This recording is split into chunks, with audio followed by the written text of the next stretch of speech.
Natural disasters, mass shootings. Afterwards, folks are collecting money for rebuilding, helping those who survived. But in our wanting to help in any way we can, well, sometimes that brings out the scammers. Dick Epstein is here from the Better Business Bureau to talk us through a few things that you want to think about before you donate. Good morning. Thanks. Good morning. Well, I'm Debbie Downer again.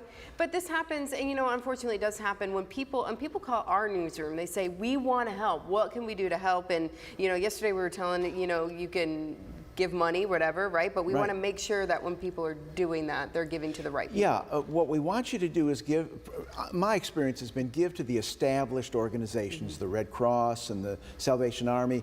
I would go online to the El Paso and Dayton government offices and see, often they'll recommend charities. Okay.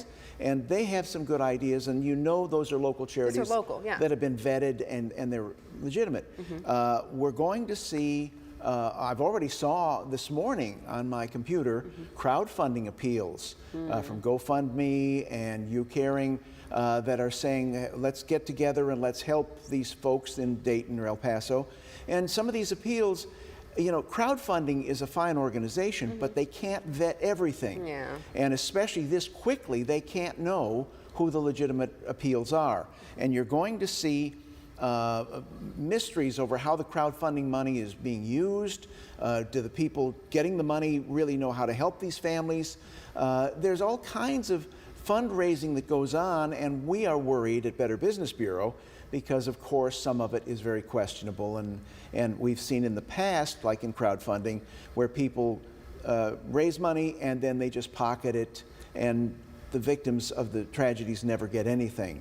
One thing that worries me is photos of family members.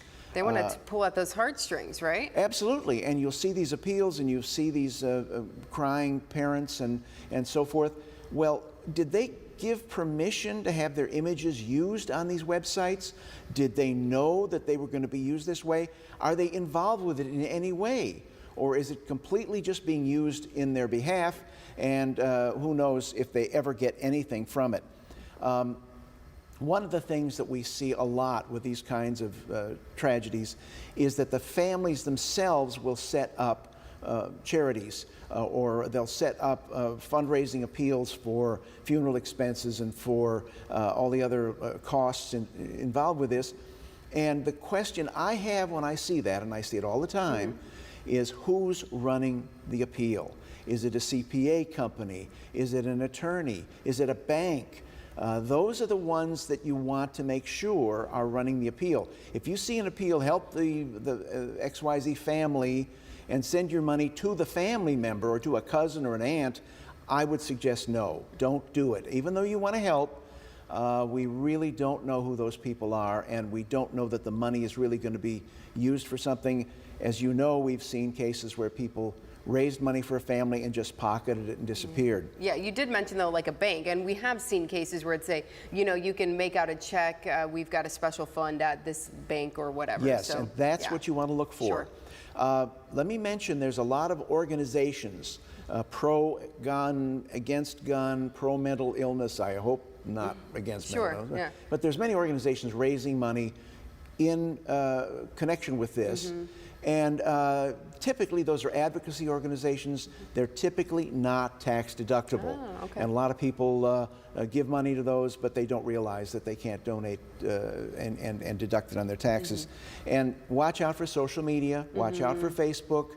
You're going to see appeals on Facebook that say, a friend of mine is in trouble down here in El Paso. We don't know who those people are. And Facebook is hacked all the time, and I am always worried when I see an appeal on Facebook because, or Instagram or Twitter or LinkedIn, they're all over the place. We don't know who those people are. So once again, my suggestion is well-established charities, the good guys, we already know them, they know how to deal with these tragedies. Yes. They're the experts on this. They're the experts, and that's who I suggest you give to. Okay, Red Cross, Salvation Army, those types of places. Those types. All right. Okay, Dick, thank you so much. Hopefully, this doesn't happen, but you're here for a reason, right? Yeah. It happens. All right, Dick, thanks. Well,